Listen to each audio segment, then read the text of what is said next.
All right, thank you for tuning in to another episode of Live Stream of Consciousness, rocking with you here on a Tuesday. You say Tuesday?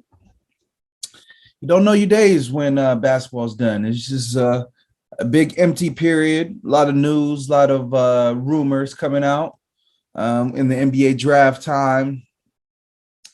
Always so many proposed trades, usually none of them happen. I'm not a draft guy. Don't really watch college basketball till college. The NCAA tournament happens. So, these guys, I generally go down to Summer League to watch the guys play. So I look forward to doing that this year, but not really a draft guy. So I won't talk about draft. That's going to be this Thursday. And, whatever happens, happens. But there's not that many, what I heard on the Zach Lowe podcast, there's not that many free agents this year. So some teams might look at the draft as their free agency and their pick as the piece that they can use to make trades. Check out my Kings, the good, the bad, the ugly, dropping 2 more tomorrow.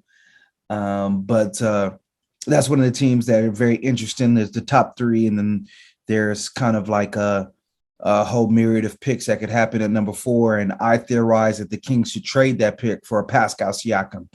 I haven't heard that in the scuttlebutt. As far as Kings trades, I've heard John Collins, a bunch of names that don't really make sense to me. But just because I haven't heard it doesn't mean that it won't happen, but it doesn't look like they're looking that direction, which is unfortunate. Some other things that happened today, John Wall opted into his contract, $47 million, the same amount that Russell Westbrook is getting paid this year. So there was a theorized swap between them and the Lakers discussed in the regular season, but the Lakers didn't want to attach any picks to it. John Wall, I believe, is only 31 years old. It's not like he's old. He opts in, and it says opts in and sides talk of future. Obviously, they're probably going to buy him out. I think it behooves John Wall that he needs to go somewhere and play. He's still young enough that he can get a pretty sizable contract after this one. It's not like he's, 35, 36. He's still young enough that he can get a big deal. So I think for him, he needs to, you don't want to give too much of the bread away, but, if they can't trade him, he needs to really consider about like his future. It's been almost 2 years since he's played, 3 years since he's played competitive basketball that mattered. So I think he's someone that can help a lot of teams. So, the Clippers, Lakers, just off the top of my head, Boston that needs a point guard, primary ball handler. So it'll be interesting to see what ends up happening with him. Rest in peace to Caleb Swanigan. He passed away. They didn't really say what he passed away from. Once again, it feels like we're not lasting as long as we used to. Hearing a lot of young athletes dying, athletes that are younger than I am, passing away. So, prayers to his family.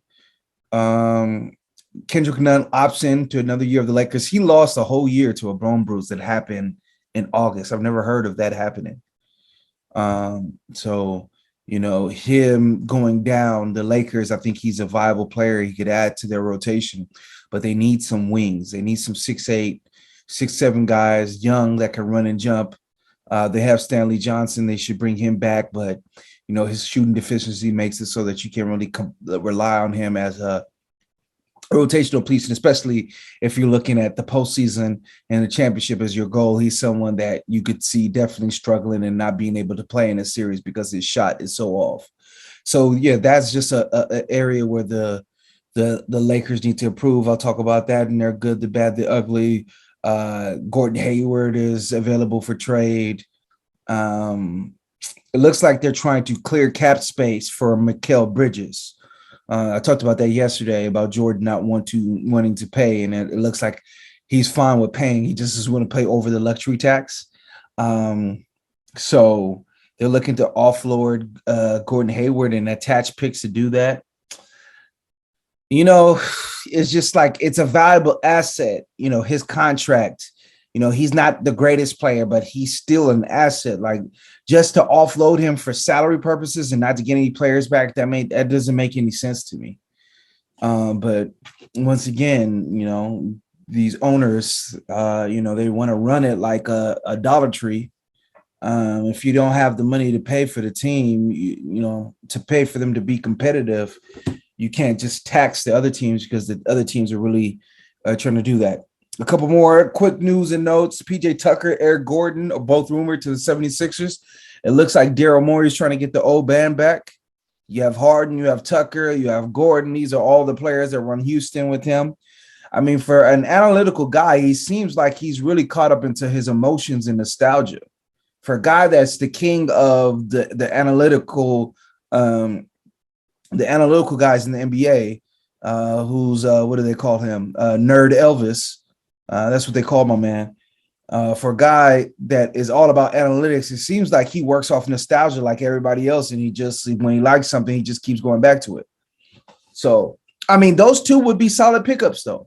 They would be solid pickups. So, but keeping them healthy, and particularly PJ Tucker, keeping him healthy, that's gonna be a tough thing to do. So, looks like the Suns are willing to bring back Deandre Ayton, but they're trying to trade Cam Johnson.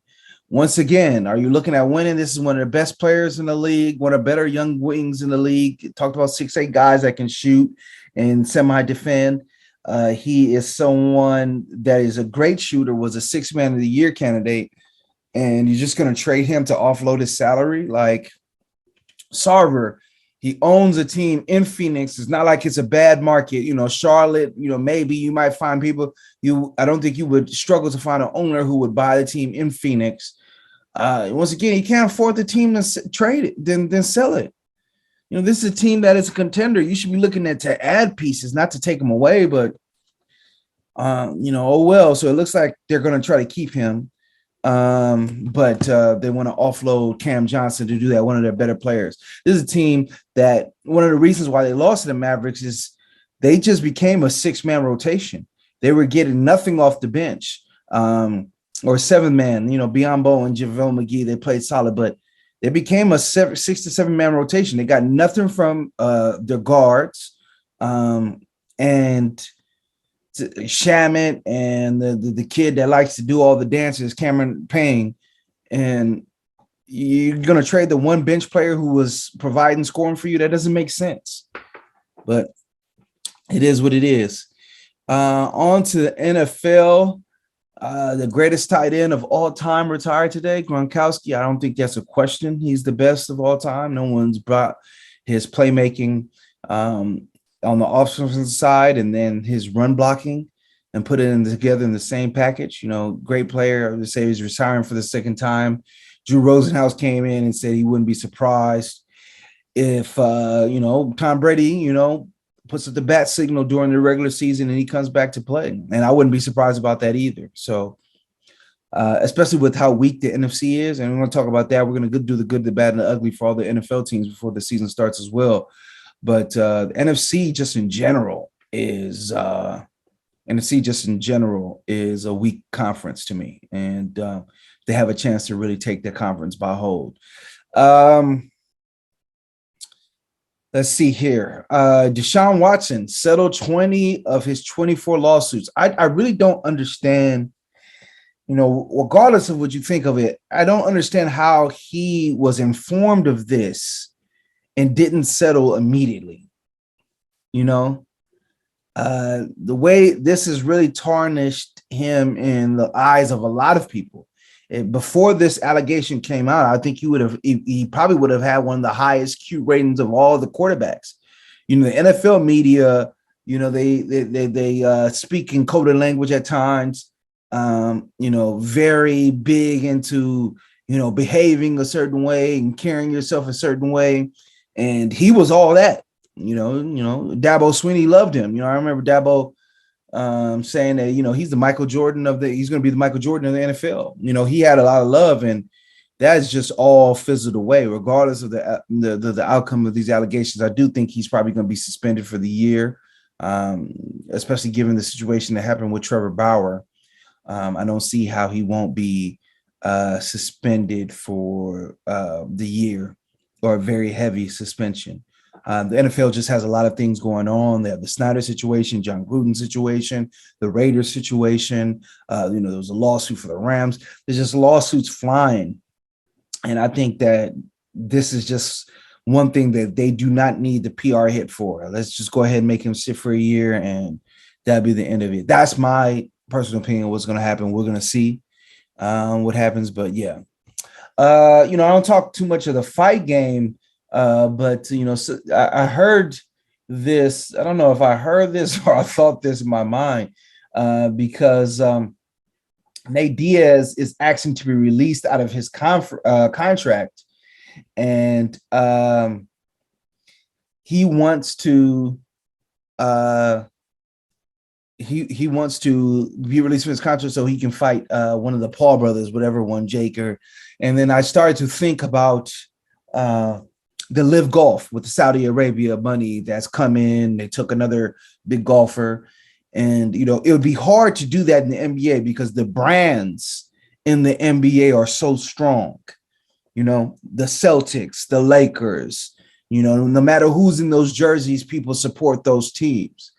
You can't bring another New York team and think that they're going to overtake the Knicks. They brought New Jersey. They took the Nets away from New Jersey and put them in Brooklyn. You can't compare those two. The Nets have been by far the better franchise since they brought those two in.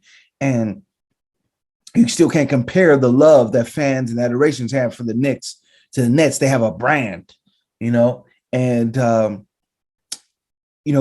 obviously the UFC doesn't have that. Their brand is in their stars. People are constantly looking for new stars. The stars are what moves the revenue. There's no teams, obviously. It's all an individual game. So the UFC is ripe for the pick in the way that golf was. So I don't know, I think they've done an event in Saudi Arabia. I mean, I can't pretend to know if he has a good relationship with, the Crown Prince. But that looks like a league that is ripe for disruption. Like, it's just ripe for the picking. I see here, I don't want, this is what Dana White said about Nate Diaz wanting to be released. I don't know what we're going to do. I like Nate, but let's be honest. Nate has won one fight in 5 or 6 years. When these guys get into these positions, you have guys who've been with us for a long time that we respect and care about. You want to be fair and to do the right thing. Whatever Nate Diaz is not going to come and fight welterweight champion. We're going to do what's best we can. We're not going to try to shit on anybody or disrespect anybody. He probably should go and fight Jake Paul. That fight makes sense. So I don't know. A lot of these fighters are making the biggest payday that they've ever made on Triller. Now, I did read something about Triller not paying people, that they've missed a couple of installments on people. So I don't, let me not cast no aspersions on them. Triller boxing debt, because I heard that they were having trouble paying people.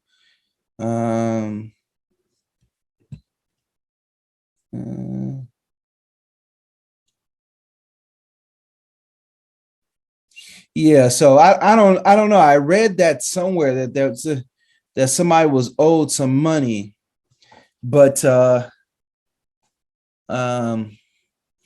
we'll see. I mean, they've IPO'd. They tried to IPO, but it looks like they merged with someone. But yeah, it looks like a lot of these fighters are getting the biggest paydays they ever got fighting in Jake Paul. So I don't know. That looks like an area that's ripe for the picking. People love the sport, and you just needed a well-funded competitor.